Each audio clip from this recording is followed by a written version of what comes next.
प्राथमिक विद्यालय सुगम।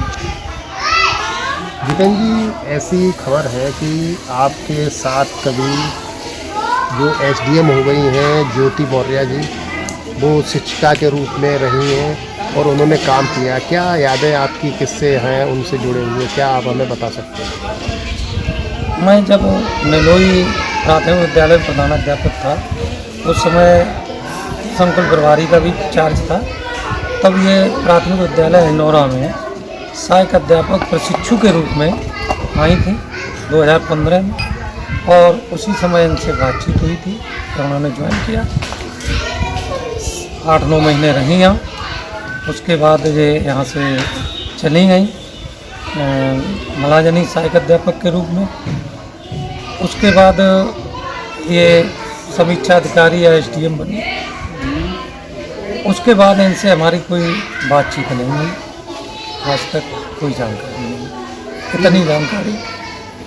ये जो 8 और 9 महीने का जो वक्त था, वो आप क्या बता सकते हैं? उसमें ज्योति मौर्य जी जब आपसे मुलाकात हुई होगी तो किस तरीके का उनका स्वभाव, कैसा नेचर उनका रहा? एक बहुत अच्छा, जो आइडियल महिला कही जाए उस तरीके का बढ़िया नेचर था और बहुत मिलनसार थी। हर व्यक्ति से सम्मानजनक शब्दों से बात करती थी और हर अध्यापक से आपसी सामंजस्य बहुत अच्छा था। शिक्षु टीचर भी थी, तो ऐसे में अध्यापन के कार्य में बच्चों के प्रति उनका कैसा व्यवहार रहा है? मैं बीच में एक आध बार आता था विद्यालय को देखने, तो उस समय उनका बच्चों से बहुत अच्छा लगाव था और उन्होंने बच्चों को जिस तरीके से सिखाया जाता है अच्छी तरीके से सिखाया और उनका बड़ा अच्छा एक कहा जाए विचार थे विद्यालय के प्रति और अपने कार्य के प्रति। और ये उनका नेचर एक बढ़िया नेचर था। अब जो समस्या है उससे तो कैसा महसूस होता है कि जब आपके बीच का एक शिक्षक एक इतने बड़े पद पे पहुँचे, प्रशासनिक अधिकारी बन जाए? अमूमन ऐसा होता नहीं है, लेकिन आपके बीच की एक महिला टीचर जो रही आपके साथ, जिसने काम किया, और वो एक प्रशासनिक अधिकारी एसडीएम के पद पर पहुँची, कैसा महसूस हुआ उस समय जब वो एसडीएम बनी? बहुत गौरवान्वित महसूस किया हम लोगों ने। बल्कि हम लोगों की मीटिंग थी उसमें इस चीज़ को रखा कि हमारे बीच के शिक्षक जो आज कुछ करके निकल रहे एसडीएम बन रहे हैं, तो इस बात पे हम लोगों ने बहुत गौरवान्वित महसूस किया था। बहुत अच्छा महसूस किया था कि हमारे बीच का एक साथी, एक शिक्षिका एक एसडीएम पोस्ट पे जा रही है। जिस समय वो टीचर के तौर पे थी तो उनके पति आलोक मौर्य, उनकी शादी 2010 में हो गई थी, वो भी आया करते होंगे शायद? आप वो साथ ही रहते थे यहीं। स्कूल में भी आते रहे? हाँ, स्कूल में भी आते जाते थे। स्कूल में उनको छोड़ाना, ले जाना, और तो ये उसी समय वही करते थे सब लोग? वही।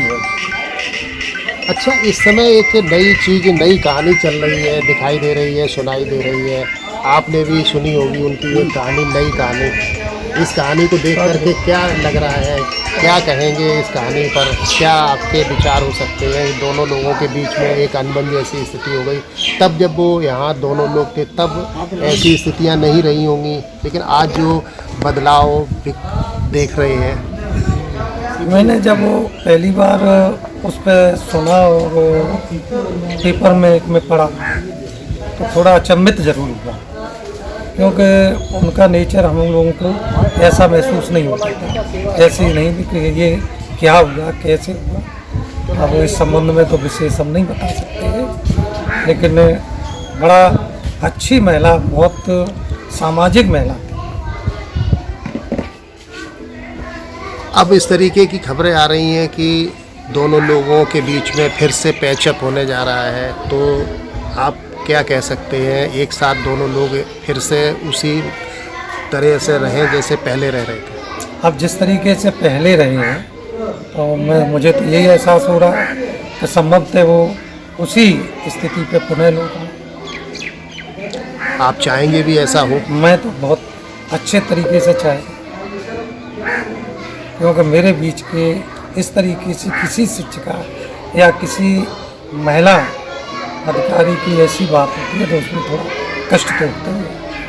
अच्छा, ये जो आलोक जी उनके पति थे वो क्या करते थे, जो उनको केवल लाने ले जाने के, या कोई और भी रोजगार उनका काम था, कहीं पढ़ाई वढ़ाई कर रहे थे? इतनी तो जानकारी नहीं है, लेकिन उनका हम तो ये देखा कि उनको यहाँ रुकी, एक शिक्षक है, शिक्षा मित्र थे आदेश कुमार, उनके घर रुकी थी और वहीं आलोक जी रुके थे, तो वो यहीं पे इनका आना जाना था।